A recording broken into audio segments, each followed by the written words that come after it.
Bonjour.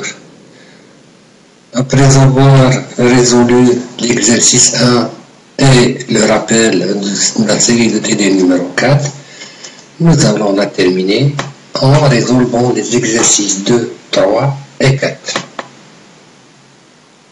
Alors, pour l'exercice 2, on nous donne une matrice N, c'est la matrice d'adjacence du graphe G, et N, la matrice d'adjacence du graphe H. Voilà. On a les deux matrices M et N, respectivement pour G et H. Et la première question, c'est que est-ce que G contient une boucle? Oui, elle contient une boucle. Pourquoi? Parce qu'il y a 1 sur la diagonale. C'est le premier 1 que vous avez au début de la matrice M. Est-ce que H contient une boucle? Non. Pourquoi? Parce que si vous regardez sa diagonale, il n'y a que des zéros.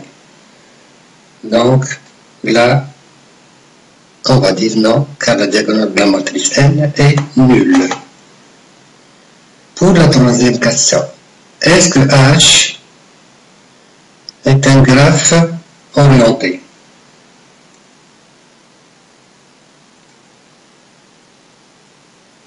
H est non orienté. Pardon. Ici, on a une erreur. D'abord, on commence par la troisième, puis j'ai fait un oubli.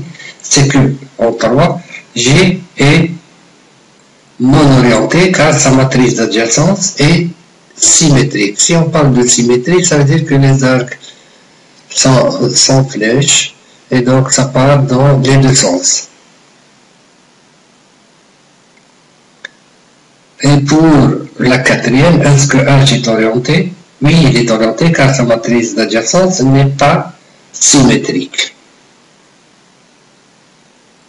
Pour la cinquième question, G et H sont-ils des multigraphes?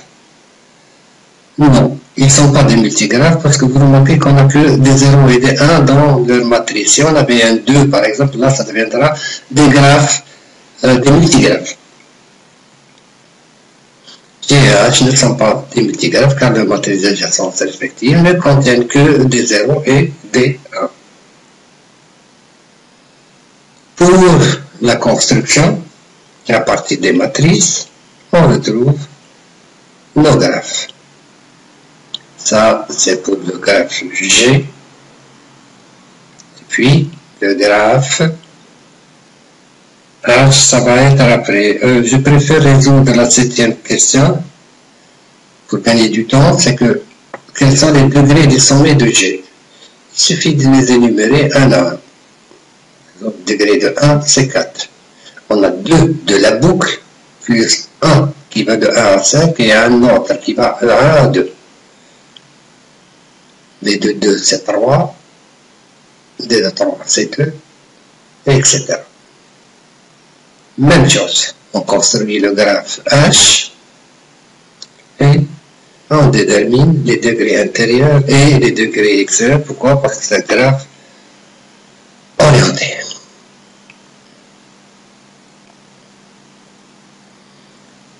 Et vous les avez ici. D plus de 1, c'est égal à 2. Pourquoi? Parce qu'il y a deux arcs qui partent de 1. L'un vers 2 et l'autre vers 5. D de moins 1, c'est 1. Pourquoi? Parce que vous avez qu'un seul arc qui arrive au 1. Même chose pour le 2, pour le 3, vous n'avez qu'à faire ce raisonnement comme d'habitude.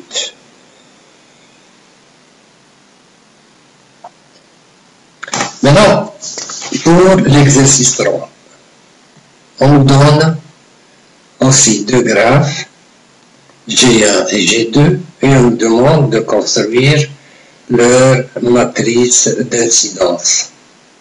On commence par G1,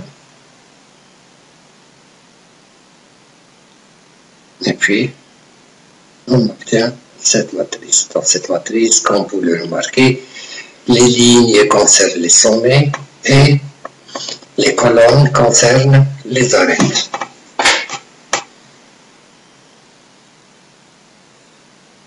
Même sens pour G2, sauf que G2, c'est un graphe orienté. Donc, on va avoir des plus 1 et des moins 1 dans cette matrice.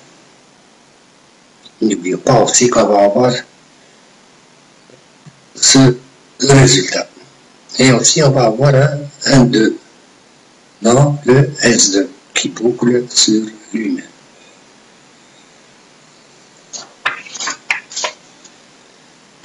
Par la suite, on nous demande de calculer la somme des lignes de 1 à 1. C'est un simple calcul. Et que représente cette somme? La somme de la ième ligne de M1 représente le degré du ième sommet. Maintenant, le calcul du nombre de 1 et de moins 1 des lignes de M2. Alors, qu'est-ce qu'on a pour le M2?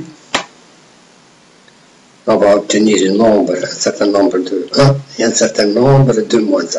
Qu'est-ce qu'il représente? Le nombre de 1 dans la ième ligne de M2 représente le degré intérieur du ième sommet pour un graphe simple. Et le nombre de moins 1 de la ième ligne de M2 représente le degré extérieur du sommet, du ième sommet aussi pour un graphe simple. On insiste ici sur le mot graphe simple. Maintenant, pour compter correctement les boucles, il faut considérer les deux comme des moins 1 lors du calcul du degré extérieur et comme des plus 1 lors du calcul du degré intérieur. Il suffit de remplacer le 2 à l'intérieur là par une fois par plus 1 et une fois par moins 1.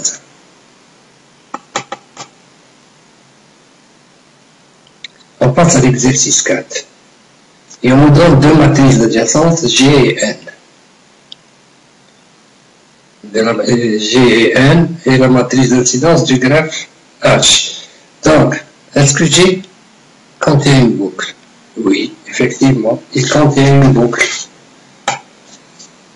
Pourquoi? Parce qu'on a un 2 à l'intérieur. Là, vous voyez un 2.